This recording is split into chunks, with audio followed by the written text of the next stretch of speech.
If you want to help Myth Vision Podcast grow, you can join our Patreon. There are different tiers, as well as help out with PayPal. Thank you so much. Don't forget to like, subscribe, share, and comment. Now to a commercial break. Are you having trouble with baldness? Are you afraid that Yahweh might kill 42 children with 2 bears based on your baldness? Well, ladies and gentlemen, we have Hair Bald Remover Hair Attachments. You guys can contact us at 1-800-HERETIC.com. Back to the program. Dr. Price, what do you think of that? Don't you think that, literally, that would be ridiculous to interpret that literally?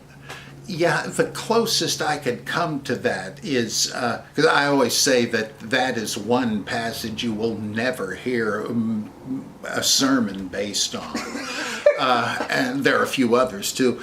But the closest you can come to defending it is to say it's kind of like the story of the Ark of the Covenant nearly falling into a muddy ditch, and the Levite, or whoever he was, tries to steady it by reaching his hand out, and for his trouble he gets electrocuted. And what was the problem? What did he do that was wrong? I mean, I think that story is a scare story about how you handle the Ark of the Covenant, and given what it's supposed to be. And so, look, I don't care what the excuse is, don't touch it without ritual preparation. And later on they do say that those who carry the Ark have to be ritually prepared. This poor jerk wasn't. Well, so you could say the same thing here, that, hey, watch out with the man of God. He isn't just some guy. Careful what you say. And that makes a little sense out of it, but it's still so outrageous. These poor stupid kids, what did they know? Hey, Chrome Dome! What the heck is the story about? Well, astrotheology to the rescue, because this is, I mean, once you understand that framework, this fits in perfectly. Elisha is bald. Why do they tell you that? They normally don't spend a syllable describing anybody in the Bible. When they do, it's got to be for some good reason. And this is like, just like Isaac and Esau, Jacob and Esau, I guess, right? And it goes out of its way to say that Esau's hairy. Yeah, and he's the Edomite. He's sort of a caricature of the hairy, supposedly Edomites, with red hair. And then his brother is a smooth man. This comes up because of the trick they pull on their father, Isaac. And what's the original point of that? Well, they are the sun and the moon. The long hairs, the sun's rays, the redness is the sun at dawn, and the smooth one is the moon. And you can do this with Abraham and Isaac and various other ones. Well, that's the case here. We're only told that Elisha is bald because he's the moon, just as his mentor Elijah is the sun, because he's also described literally in 2 Kings 1, I think, as a hairy man. Why mention that unless it retains, though perhaps no longer understood at the time of writing, a reminder that he's the sun? And what the heck about the bears? Well, they are the Great Bear and the Lesser Bear, the constellations Ursa Major and Ursa Minor. And so it has to do with all of that stuff, which should, I know fundamentalists hate this kind of thing, and yet boy does it get them off the hook, because it turns out, like, once you understand that the Canaanites who were slaughtered in Joshua and elsewhere, that didn't really happen. That's all. It's very similar, surprisingly, to the fundamentalist spiritualizing of the Joshua story. That for us, the relevance is that the Canaanites are besetting sins, and under the leadership of Joshua, or in our case Jesus, we have to annihilate those sins. Oh, that's good. Well, that's close to the original point, because the wicked Canaanites are really fictive alter egos of the pre-Deuteronomic Israelites before they cleaned it up and made it monotheistic and centralized worship and all the stuff that worship various gods and images. Well, that was them. But once they made these reforms, they decided to retroject them, to push them back in time and say that Moses at the start had told us not to do these wicked Canaanite things.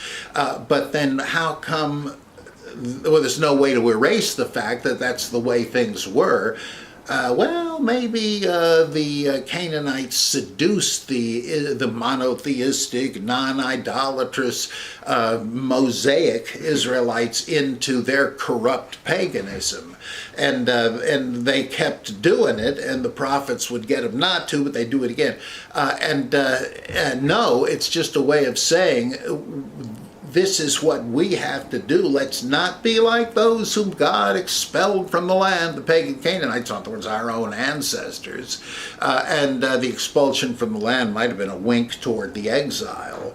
But that severely undermines any historical reading of the narrative. But that ain't bad if it absolves you of saying that God ordered genocidal blitzkriegs. So there's a good side to this. Is there any significance, you brought up Joshua in light of all that real quick before we wrap up this one, because I love the whole baldness concept, which astrotheology best explains. Yeah. Or else you're left with a actual ridiculous story. I mean, to believe that literally, to me, it just doesn't make sense. I used to, but... Well, that's what Origen said. He says there's hundreds, maybe he said thousands, I forget, of absurdities even in the Gospels where it cannot have happened. And this guy's a believer in the supernatural and all that, but he said the stories are silly if you take them literally, which ought to be a red light telling you not to. What is the problem? Like, did Jesus actually multiply the loaves and fish? Well, how do you picture him doing it? As Strauss would say, centuries and centuries later, did he take a roll and stretch it out like a sponge and then snip it in half and then do the same thing? Absurd, no. Even if he's the incarnation of God, that's just ridiculous. And just because God could do anything doesn't mean he did everything. Well, so what is the story about? And theologians have always said with some plausibility, this is about the Eucharist. The multiplication is a symbol for how, though it appears to be simply bread and wine, there is a supernatural expansion of it into the body and blood of Christ. And that's not bad. I suspect that is the origin of it. This is not a new thing, and it doesn't mean you don't believe in miracles and the supernatural. That's really a whole different thing. Or like Samson, God could have given him the strength to kill all these Philistines one by one. He's got an old bone as a weapon, and it says he kills 1,000 men or whatever. Did they just line up? Wham! Next! Wham! Everybody Next. just kept coming. Yeah, it's absurd. After the 575th one, you're going to be the guy who's the 76th there to walk up and fight him? I don't think so. Two questions now. You brought up more than one. Joshua, real quick, sun standing still. Is this astrotheological in nature, do you think? Or what's the best explanation of that? And you brought up the loaves and the fish, the whole idea of the Eucharist. Why is there fish and not wine in that story? If it's the bread and the bread, which we know that the Eucharist is going to have the bread and the bread, why does one say fish and he doesn't say wine? You see what I mean? It's possible that some early Christians had Eucharist with the bread and fish. Okay. We know some had bread and salt, and others had bread and water. So that's possible. But fish is a symbol of fertility also. Okay. Dagon, the fish god of the Philistines, was a fertility god, and he's depicted as a merman. So it's the parallel isn't complete, but even there, it's not all that far-fetched. And then Joshua's sun standing still. Is that astrotheological, you think? Because Joshua would he be a moon figure or a sun figure? Because Moses was a sun figure, obviously, but...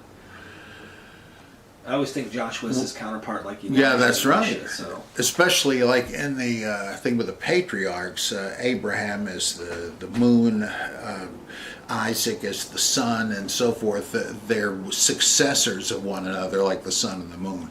Right. So yeah, that could be, though. I'm not sure what the stop. Both the sun and the moon stop in the story. Okay.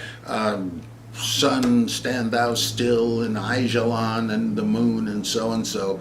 And that one seems to me just to be a kind of folklore miracle that God does it for. I mean, that's obviously the surface sense of it. God does it so they'll have extra time to beat up and kill the Kryptonites or whatever they were. And but I don't know. It would make sense, but I don't see what that would boil down to. But that would sure stop a headache if you could find an astrotheological symbolism for it, because the excuses people use that what God did was to change the refractive index of the atmosphere so that the heavenly bodies did not change their motion, but it seemed that they did. And how can you live with yourself?